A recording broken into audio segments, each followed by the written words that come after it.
오늘은 룻기에 이어진 말씀을 통해서 함께 성찬의 교훈을 좀 확인해 보겠습니다. 오늘 주제 성경절은 룻기 1장 17절입니다. 제가 봉독하겠습니다. 어머니께서 죽으시는 곳에서 나도 죽고 거기 장사될 것이라. 만일 내가 죽는 일 외에 어머니와 떠나면 여호와께서 내게 벌을 내리시고 더 내리시기를 원하나이다. 이 말씀은 이제 고향의 나무라고 하는 이제 나오미의 이야기를 듣고 룻이 했던 반응이죠. 오늘은 성찬 안식일을 맞아서 가치 있는 선택이라고 하는 제목으로 함께 은혜를 나누겠습니다.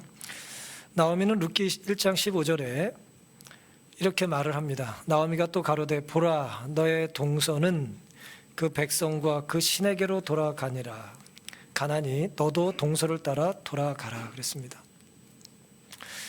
나오미는 이제 가라는 말은 이제 나무라는 얘기잖아요. 친정의 나무라는 얘기인데요. 그냥 나무라고 말을 하지 않고 예시를 들었어요. 그 얘가 누구였습니까? 또 다른 며느리죠. 너의 동서는 이제 돌아가지 않았냐? 친정으로 가지 않았냐? 보라 너의 동서는 그 백성과 그 신에게로 돌아가나니 너도 동서를 따라 돌아가라 그랬습니다. 한마디로 나를 따르지 말고 누굴 따르라는 거예요? 동서를 따라가라는 것입니다. 고향의 나무라는 거예요. 나오미의 제안 혹은 나오미의 굳이 선택이라고 할까요? 그것은 룻을 사랑하는 마음으로 했던 것은 분명합니다만은 그 선택의 기준이 어떤 좀 이 세상적인 안정을 이제 우선했던 것으로 보입니다. 동일한 처지의 동서가 이제 고향에 남기로 선택한 이유는 그의 미래가 시어머니를 따라 베들레헴으로 가는 것보다는 새 출발하기는 그래도 가족과 친족이 있는 아직 젊은 나이에 고향에 남는 것이 더 안정된 선택이었기 때문이었습니다. 오늘 우리 어떤 선택의 이유와 기준이 미래의 안정적인 것이 된다면 그것은 매우 안전한 선택일 수는 있겠습니다만은 그것이 항상 옳은 선택이 되기는 힘들다는 것을 저희는 몇 주 동안 살펴봤습니다. 여기서 이제 주목해 볼 수 있는 내용은 이제 나오미가 룻에게 했던 말인데요. 내 동서를 따라가라고 하면서 그 백성과 그 신에게로 돌아갔다는 표현을 썼어요. 그 백성과 그 신에게로 돌아갔다는 것입니다. 고대 사회에서 내가 어디 살 곳을 택하는 것은 함께 살 사람들과 더불어 섬길 신을 택하는 것과 일치되는 것이에요. 그래서 내가 어디서 살지를 택하는 건 매우 중요한 것입니다. 여호수아는 이제 광야 생활을 마치고 이제 가나안을 목전에 두고 백성들에게 이렇게 호소를 했습니다. 여호수아 24장 15절에 이스라엘 백성에게 너희 섬길 자를 오늘날 택하라 그랬어요. 오직 나와 내 가정은 하나님 택하겠다 그렇게 말하지 않았습니까? 살 곳을 택하는 건 누굴 택하는 거예요? 그곳에서 섬길 신을 택하는 것입니다. 우리가 이 땅에 살다 보면은 섬길 자를 택해야 될 때가 있습니다. 섬긴다는 건 내가 의지하는 거죠.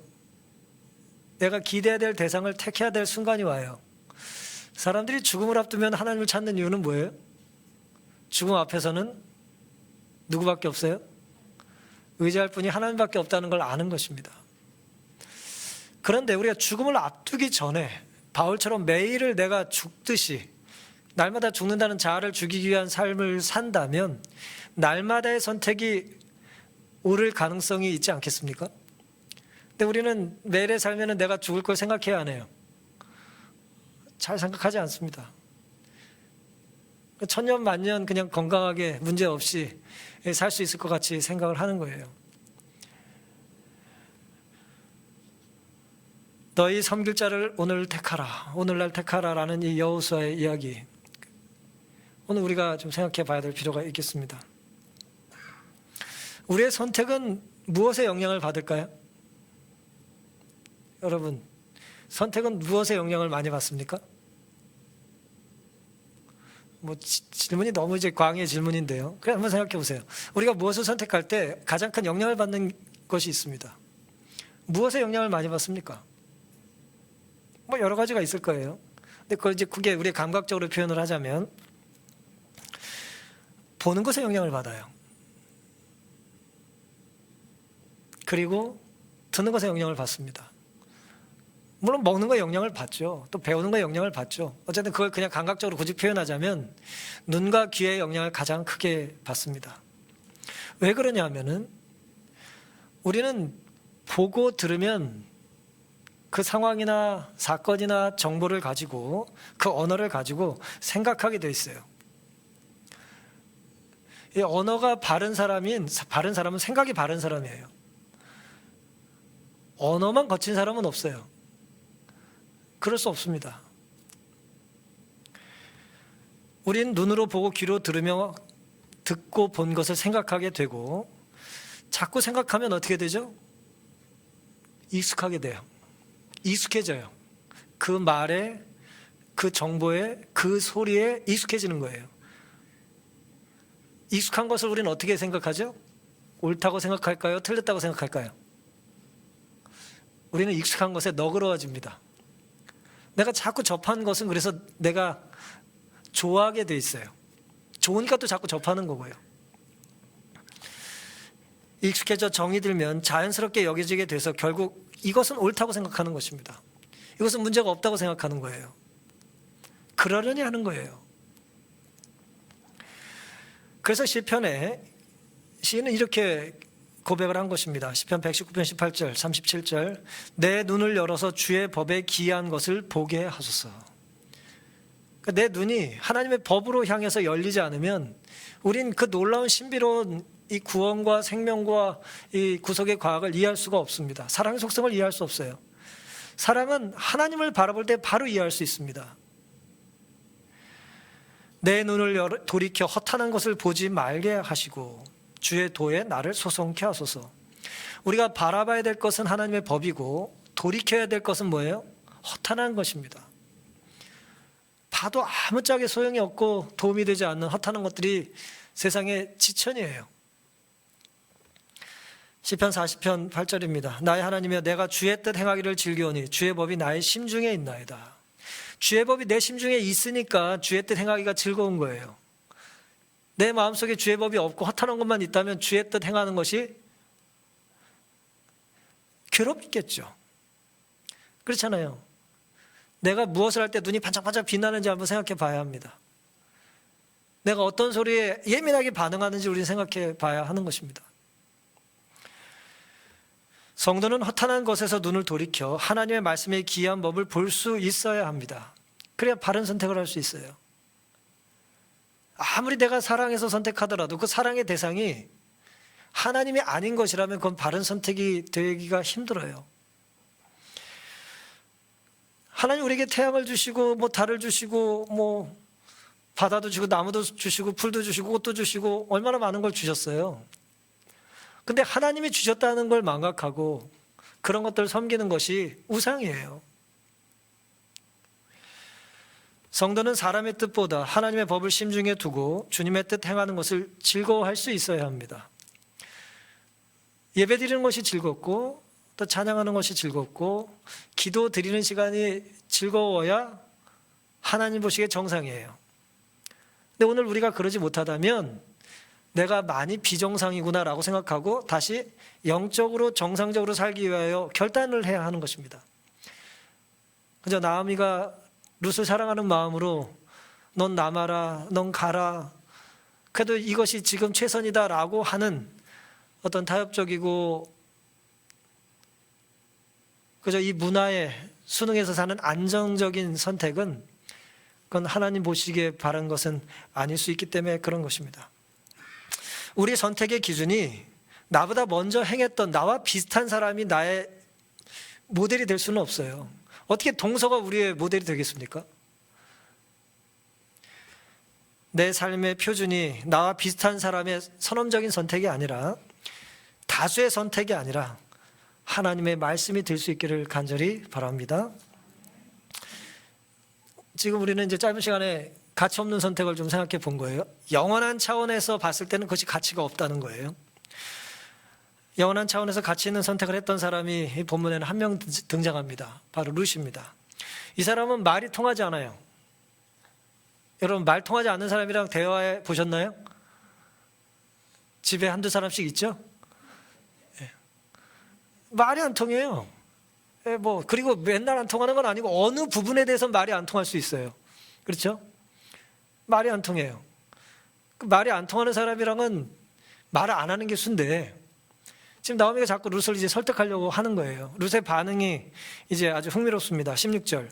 룻이 가로되 나로 어머니를 떠나며 어머니를 따르지 말고 돌아가라. 뭐 하지 말라고요? 강권하지 마옵소서. 아주 간절하게 며느리를 설득하는데 아예 못을 박아요. 아무리 간절해도 저는 받아들이지 않습니다. 아예 말하지 마십시오. 라고 이제 아예 선언을 하죠. 어머니께서 가시는 곳에 나도 가고 어머니께서 유숙하시는 곳에 나도 유숙하겠나이다. 가는 곳에 가고 멈추는 곳에 나도 멈추겠다는 거예요. 어머니의 백성이 나의 백성이 되고 어머니의 하나님이 나의 하나님이 되시리니. 결연한 의지를 가지고 이렇게 말해요. 17절에 어머니께서 죽으시는 곳에서. 결국 시어머니가 돌아가실 거 아니에요. 먼저 자연사를 하시면 먼저 이제 돌아가실 텐데, 어머니께서 늙어 돌아가시면 나도 죽어 거기 장사될 것이라고 그랬어요. 만일 내가 죽는 일 외에 어머니와 떠나면 여호와께서 내게 벌을 내리시고 더 내리시길 원하나이다. 나오미가 룻이 자기와 함께 가기로 굳게 결심함을 보고 그에게 말하기를 그쳤다 그랬습니다. 룻은 나오미를 사랑했나요? 나오미는 룻을 사랑했어요. 그렇죠? 그래서 그렇게 제안을 했어요. 하지만 사랑이 항상 정답은 아니라 제가 말씀을 이미 드렸고요. 이 룻도 나오미를 사랑했어요. 그래서 사랑하니 수용한 것이 아니라 사랑했기 때문에 거절해야 될 제안들이 있을까요? 있어요. 많습니다. 사랑하기 때문에 다 들어줄 수 없는 게 많아요. 룻은 그것을 알았던 거예요. 영적인 분별력을 가지고. 내가 시어머니를 사랑하기 때문에 내가 시어머니를 떠나면 안 된다는 걸 알았어요. 하지만 물론 시어머니의 사랑이 룻이 베들레헴을 택한 제일 원인만은 아니었어요. 이 본문은 룻이 나오미를 따른 결정적인 이유가 무엇이라고 말합니까? 나오미를 통해서 배운 하나님 때문이라고 말을 해요. 이것이 중요합니다. 나오미는 룻을 설득할 때 하나님의 얘기를 하긴 했어요. 여호와께서 너를 지켜주시고 모압에 살 때 복을 주길 원한다. 그런 어떤 그 덕담을 했지만, 그런 하나님이 정말 그를 긍휼히 여기신다고 하는 생각을 가졌다면 어때요? 하나님 물론 모압에서도 복을 주실 수 있지만은 모압에서 살 때 그들과 어울리고 그 모압의 신을 섬기는 것은 매우 위험하고 하나님 뜻이 아니라는 걸 알아야 했죠. 그래서 데리고 와서 베들레헴에 간다 할지라도, 비록 이방 여인이 예루살렘에 베들레헴에 간다 할지라도 하나님께서 그를 지켜주실 걸 뭐 해야 돼요? 믿었어야죠. 그러니까 하나님을 믿는 믿음이 강하고 약한 것의 차이예요, 이게. 놀랍게도 룻은 시어머니를 통해서 하나님은 이곳에서도 함께 하시는 건 맞지만 하나님께서 우리가 있기를 원하시는 곳이 어떤 곳인지를 룻이 알았다는 게 매우 영적으로 놀라운 것입니다. 시어머니를 통해 배운 하나님은 룻에게 있어서 어떤 하나님이었냐면은 지나간 추억으로만 간직하고 싶었던 하나님이 아니에요. 우리가 이제 이 땅에 살다 보면은 한동안 아주 특별하게 친하게 지내던 분들 있잖아요. 어디 삶의 공간에 따라서 거기 살 때 누구랑 친했었고 누구랑 아주 행복하게 살았었지라는 생각을 이제 우리가 떠올릴 때 있지 않습니까? 룻은 나오미를 통해서 배운 하나님을 그렇게 생각하지는 않은 거예요. 그런 신도 있었어. 시어머니 통해서 내가 배웠었어. 한때는 나도 그런 신을 열심히 믿었었지. 그런 것으로 만족하지 못한 거예요.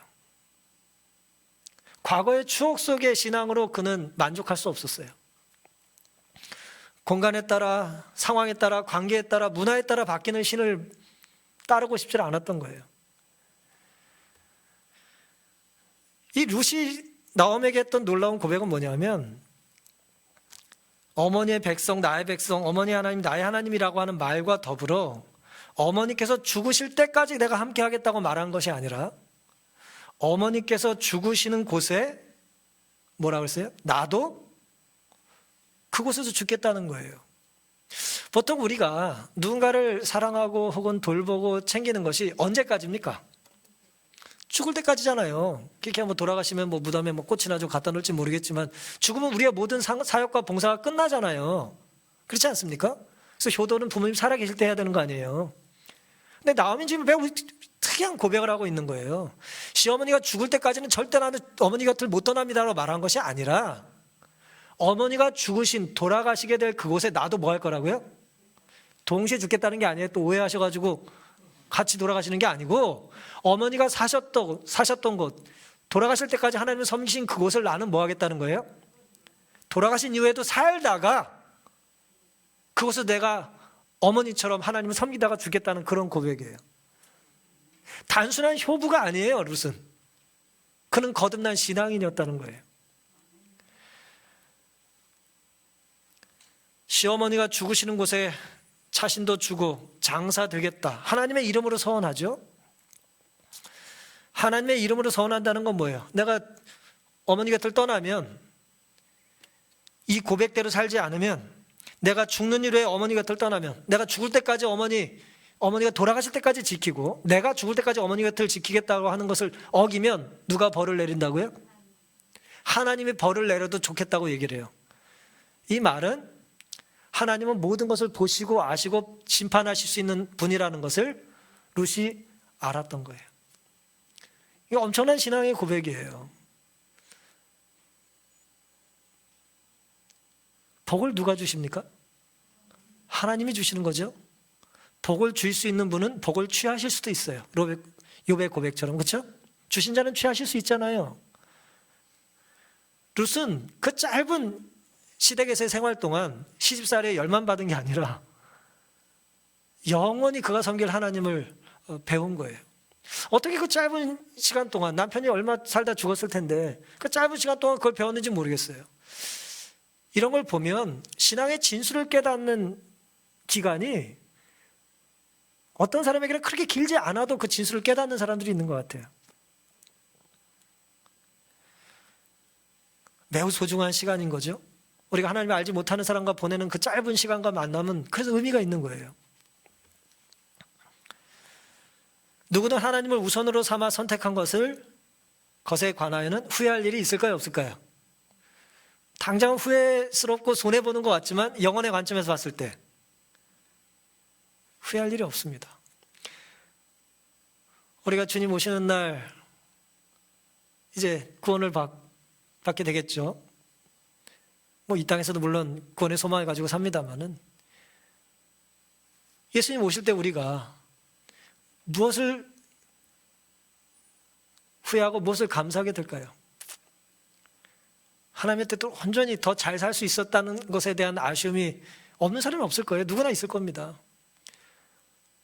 우리가 그 후회를 줄일 수 있는 방법은 오늘을 주님의 뜻대로 사는 거예요. 그럼 적어도 오늘 하루는 어때요? 하나님께 충성되어 드려진 특별한 하루가 되지 않겠습니까? 룻은 무슨 생각으로 자신의 생명을 걸고 나오미 곁을 지킬 결심을 했을까요? 이게 이제 오늘 우리가 잠깐 생각해 보길 원하는 주제입니다. 룻은 도대체 무슨 생각을 했을까요? 어머니 곁을 안 떠나겠다. 난 어머니가 돌아가신 이후에도 내가 계속 거기서 살다 죽을 거다. 이런 좀 어떻게 보면 좀 엄청난 이야기를 어떻게 할 수 있었을까요? 어떻게 이렇게 놀라운 신앙의 고백을 할 수 있었을까요? 그러니까 어떤 확신이 있었을까요? 하나님을 믿는 확신.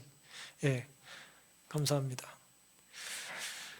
가발라라고 하는 그 유대인들에게 전해지는 뭐 탈무드처럼 다 공개된 게 아니라 이것은 이제 비밀, 이제 신비주의 지혜서라고 하는 그런 일부 유대인들이 이제 탐독하고 또 가르치고 배우는 그런 이제 그런 책이 있는데 거기 보면 이제 뭐 이런 이야기가 하나 나옵니다. 시간의 맛이라고 하는 이제 부분에서 뭐 우리가 다 이제 공감하는 이야기예요. 지혜에 대한 얘기니까. 열대우림 지역 혹시 가본 적 있으세요? 열대우림 지역 뭐 예를 들어 이제 아주 덥고 비가 많이 내리고 이제 그런 열대우림 지역 나무들이 우거지고 그런 사람들 보통 이제 옷을 좀 편하게 입고 살잖아요. 더우니까. 타잔이라고 생각하셔도 되고요. 열대 우림 지역에 살고 있는 부족민들이 있다고 가정을 하자는 거예요.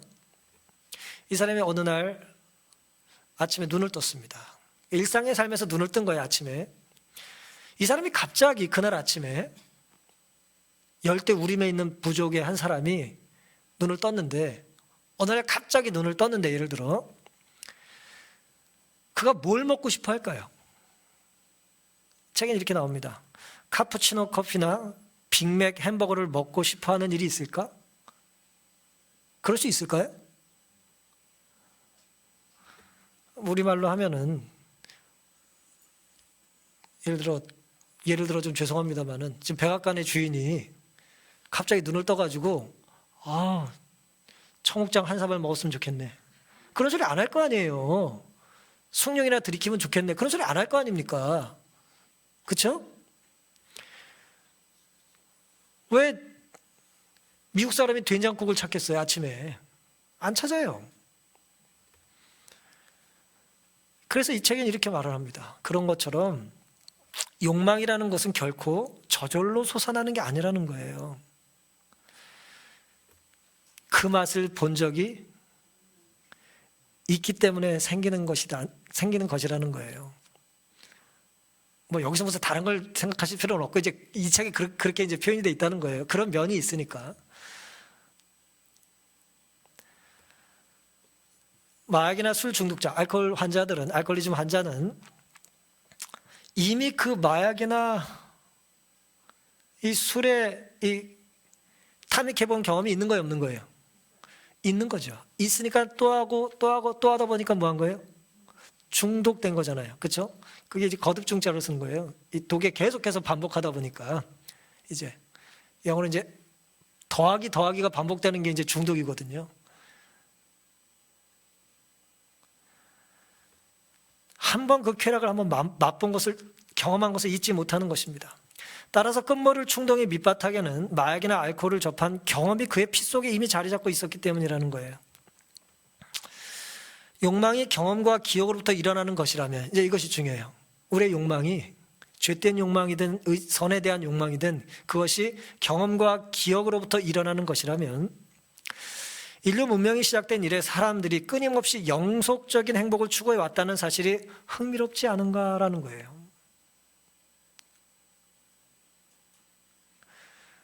이게 무슨 말씀입니까? 룻이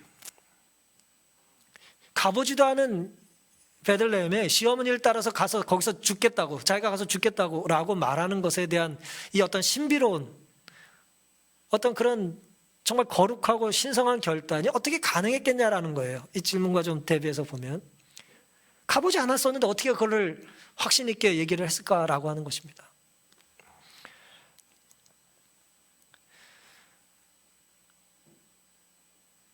우리 영혼 깊숙한 곳 어딘가에는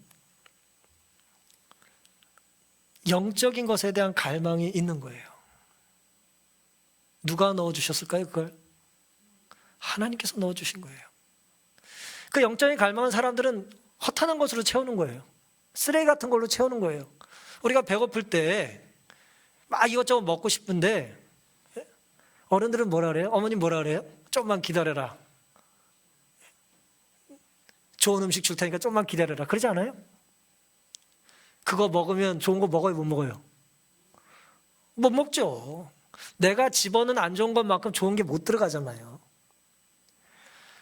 사랑하는 성도 여러분, 마찬가지로 룻의 선택이 어느 날 갑작스러운 선택이 아니라는 거예요. 충동적인 선택이 아니라는 걸 우리는 기억할 필요가 있습니다.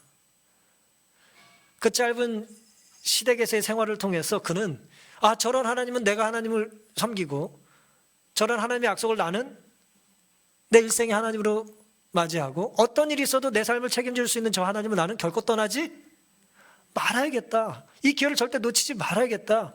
난 시험을 통해서 하나님을 배워야겠다. 그리고 그 하나님이 구별하신 땅에 가서 나는 살아야겠다. 라는 그런 갈망이 있었던 거예요. 인간에게는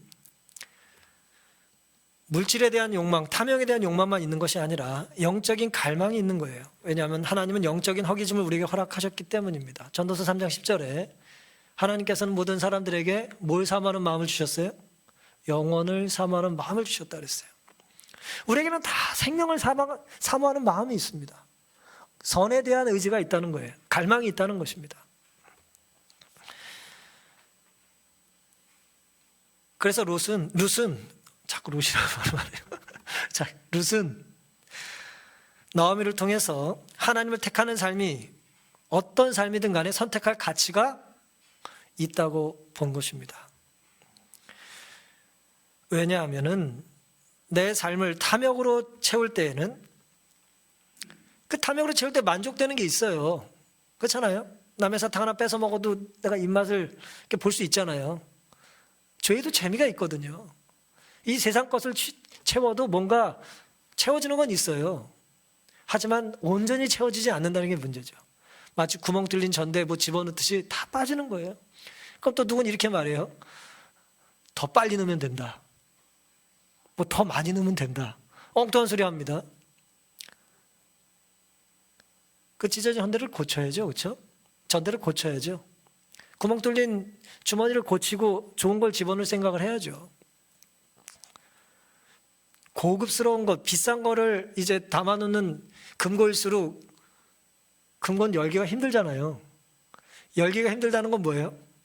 뺄 곳이 쉽지 않다는 거예요. 빼는 것이 구멍나지 않는다는 거예요. 앞은 무척 힘들게 만들어 놓고 뒤는 더 무슨 뭐 종이 같은 거 대고 그런 정신 나간 금고는 없어요. 마찬가지로 소중하고 가치 있는 것은 우리가 잘 지키고 보호해야 된다는 것처럼 영적인 하나님의 교훈과 가르침을 우리는 룻처럼 생각할 필요가 있는 것입니다. 결국 우리 속을 뭐로 채워야 되는가?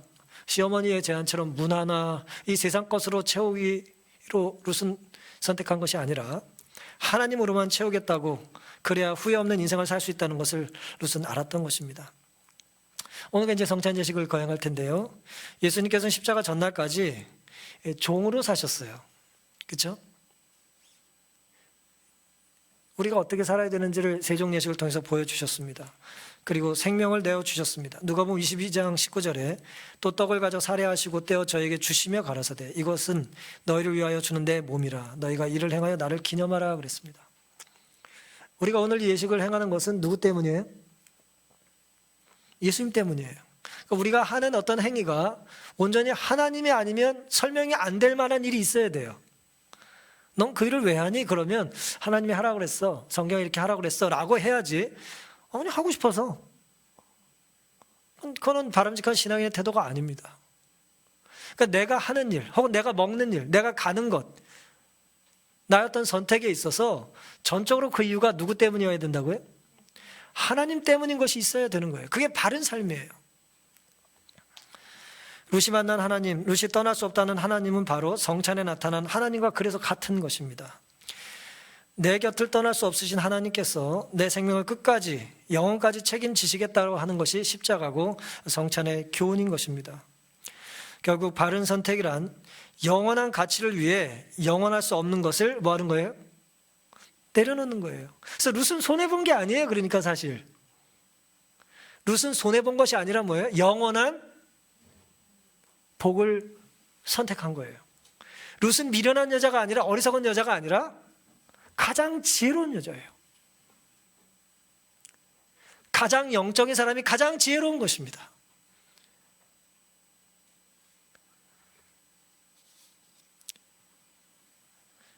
우리는 이미 주님께서 우리에게 생명을 주시고 구원하시며 자신의 전부를 내어주신 주님의 사랑의 대상이에요. 어제 저녁에 잠깐 제가 설명드렸는데 가치는 사랑에 비례합니다. 사랑해야 가치가 생겨요. 아무것도 아닌 것 같다가 사랑하게 되면 갑자기 어떻게 돼요? 갑자기 귀해지는 거예요. 근데 아무리 귀한 것 같고 비싼 것 같아도 내가 미워지면 어떻게 돼요? 쓰레기가 되는 거예요. 보기 싫은 거예요. 갖다 버리고 싶은 거예요. 주님은 우리 위해서 모든 걸 내어주셨습니다. 그러니 우리는 주님 보시기에 대단한 가치가 있는 존재들이에요. 특별한 관계이기 때문에 그렇습니다. 주님은 우리를 특별하게 대하시는데 우리도 주님을 특별하게 대하지 않겠습니까? 룻은 나오미를 택하며 하나님을 특별하게 구별한 것입니다. 주님께서 모든 걸 우리에게 걸으셨던 것처럼 우리도 모든 것을 주님께 뭐 해야 합니까? 걸 수 있어야 합니다. 그러니 우리 눈과 귀를 사탄에게선 좀 막으면 좋겠어요.